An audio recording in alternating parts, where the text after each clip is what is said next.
Hi everyone, as mentioned in my previous video, I'm going to show you how we can create a basic calculator using HTML, JavaScript and little bit of CSS.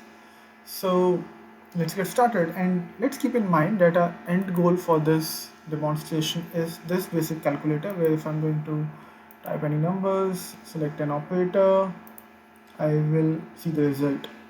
So let's get started. So I've written this basic HTML code already and I'll explain what this means. So first line is doc type HTML, which basically means that this document is an HTML document.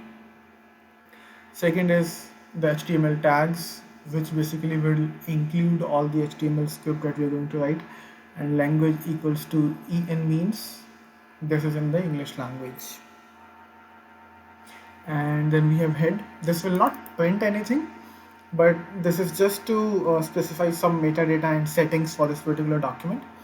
Like one such setting is meta set equals to UTF-8, which means the character encoding is UTF-8 and supports a wide range of characters, special symbols and multiple languages. Next is meta name equals to viewport, and this particular setting actually makes the page responsive on multiple devices. Like if we are opening this HTML file in a mobile phone or in a laptop or a desktop, it will accordingly open and adjust the final output. Then I have included a basic calculator as the title of this HTML file, and I've added some style tags. I have not written any style CSS, yes, but I'm going to add it later as we move forward. Then the body of the HTML file has started, where we will actually write the whole script that we want to write. And yeah, I think that's pretty much it. Let's get started. So first of all, I'm including something called H1 basic calculator, just to give the name that appears on the screen as well, because the title will not appear on the screen, it will appear in the browser tab. Now my next part would be, so let's go to the output. I need two boxes of type input. Okay, so I am going to include an input type. I don't want to allow anything except the number, so type would be number in this case. Let me give ID as num1. Fine. And I'm also going to add a placeholder that says enter first number, and let's save time and I'll copy this over here. I'm going to change the ID, and over here I'm going to write enter second number. So these are my two inputs. We can actually preview this in VS Code. So this is how it appears for now. First number, second number. Let's go back, and now I need to include the buttons over here. So I'm going to add the buttons. So we have 4 buttons, if you have noticed: plus, minus, addition, and multiplication and division. So in the first button, I'm going to add on click event, and within the on click, let's say we have a function, and the name of the function is calculate, and I'm going to pass add, because we want to add whatever we are going to enter over there. Fine, and I'm going to give it a symbol of plus. Now let me copy, paste to save time. Of course, we want to save our time. Time is precious. Subtract, multiply, and divide. Then minus, multiply, or divide. Fine. Now we have the buttons as well. Let's see how this appears in the preview. Okay, so this is appearing in the same line. We want it to appear in the next line. So for that purpose, I'm going to add a break over here. Hopefully this works. Yes, it does. Now we have the input fields, we have the buttons. Now we need to display the result. So I want to display the result, and for that purpose I'm going to use a h2 so that it is a little bit more visible than the others. Oh, sorry.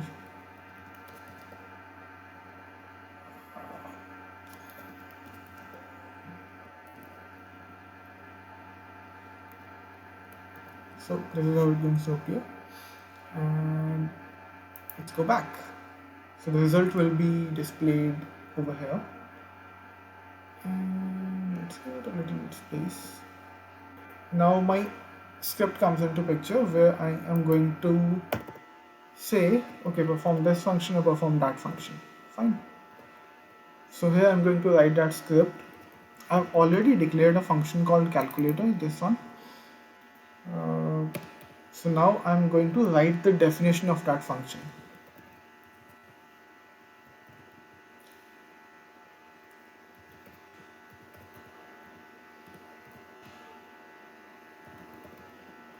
So I'm going to use a pass float so that if something is added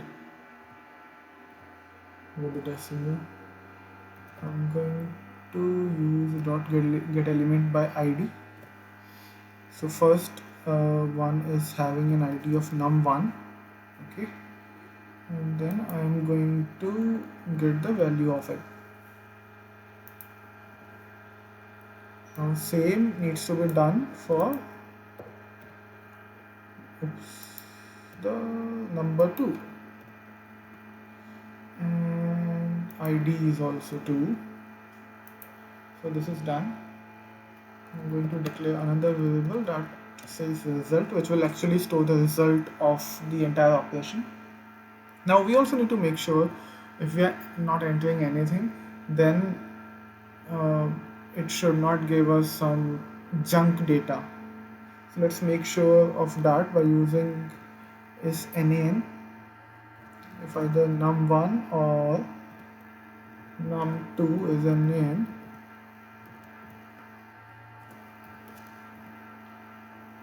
then we need to show an alert. I think that should be okay. So within the alert, I'm going to write please enter valid numbers. We'll test that too. And nothing else should run. That's why we are using the return statement also. Now within this, I am going to write a switch where again I'm using operation. This operation which is being passed as part of the function call. For this I'm going to add cases, and these will be my cases: add, subtract, multiply, divide. Okay, so first case is add. When, okay, so one second, it should be single quotes. When I'm saying add, oops, I need to store result as num1 plus num2. Okay, and then this is the syntax. I need to use a break statement. Then the next case is subtract.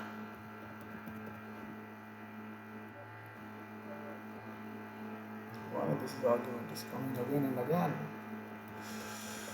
Result equals to num1 minus num2. Fine. Break. I think I can simply copy like everything else.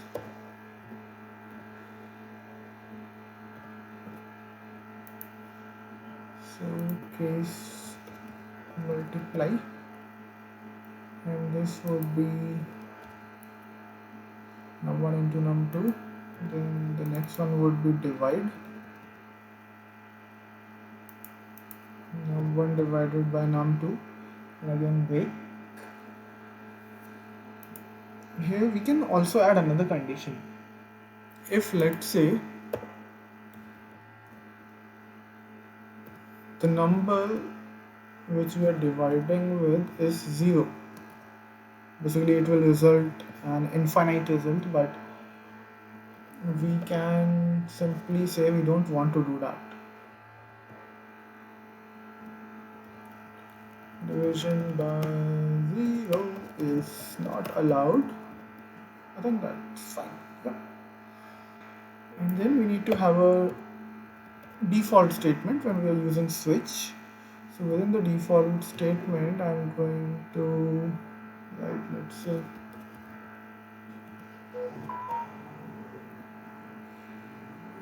invalid expression, which is basically a fail-safe measure. And outside the switch statement, now I'm going to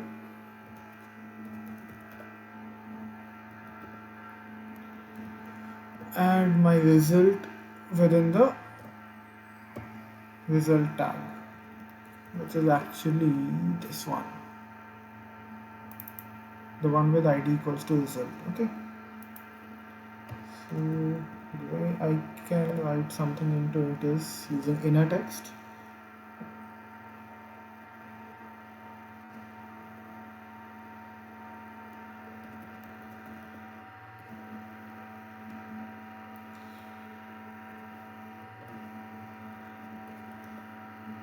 Fine, so this part is done. Let's quickly test it out. Let me enter first number 1, let me enter second number. I'm going to click on plus. So something doesn't seem to be right. Let's go back. Okay, so I think the problem is I've used single inverted commas. Let's remove it from both the places. We don't need to use the single inverted commas, and the correct operator is this one.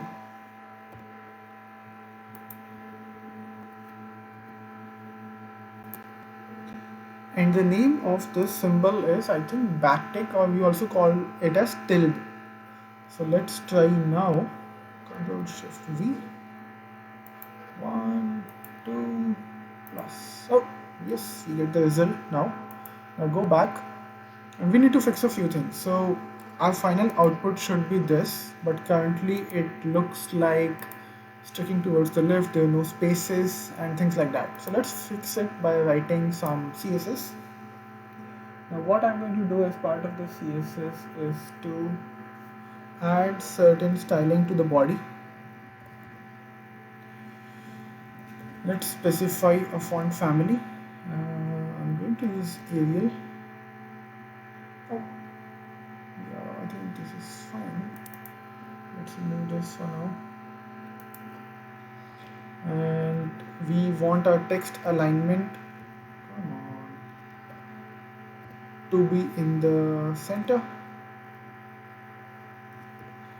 And also let's add a margin of 20 pixels. Let's see how this works. This looks better, very close to the result we want to have. And let's also add some styling to the input and buttons. So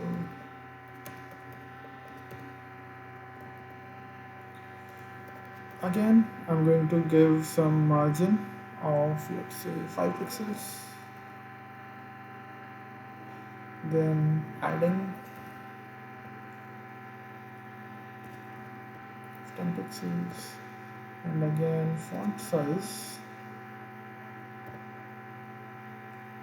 1 REM. So let's take a look before running this how the previous preview occurred. I think it already executed, but yeah.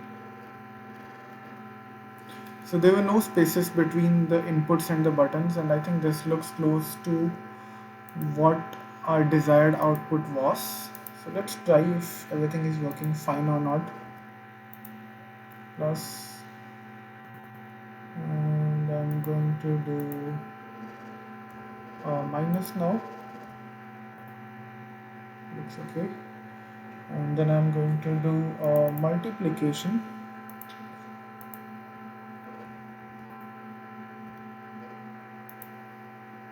and next is division. Yeah, everything works perfectly fine. So thank you so much for watching, and don't forget to like and subscribe. Bye bye.